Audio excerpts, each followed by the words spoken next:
Hello friends, welcome back to the many video guys and my YouTube channel guys. Today friend we are going to talk about guys how to restart Realme phone. Friends, you want to restart your Realme phone, so friend, how can you restart? Today I will show you in this video guys.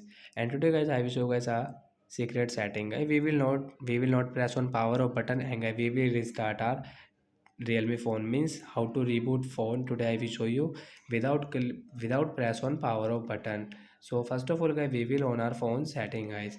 After on phone setting guys, scroll it and friends you will have to click on guys your system setting guys, tap here and friends click on accessibility setting. Friends click on accessibility menu guys. First of all guys, we will have to allow here and friends okay, got it. Friends come back, friends tap here. Friends you can see your power of setting guys, tap here. Restart setting guys, we will tap here, then guys tap to restart. So guys, without press on power off guys, your phone will off and guys your phone will on automatic. I wait and watch, you can see guys. And friends, do you have any doubt related to guys your Realme phone device setting, you can ask me in comment section. I will check, I will help you. Wait for a while guys, you can see it will on it guys. So after and guys 18 and 20 second guys your phone will restart.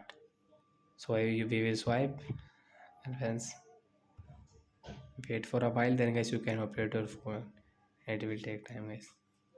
So as now like that guy we can restart our Realme phone without press on power of button. So that's it guys, thanks for watching the video, bye guys.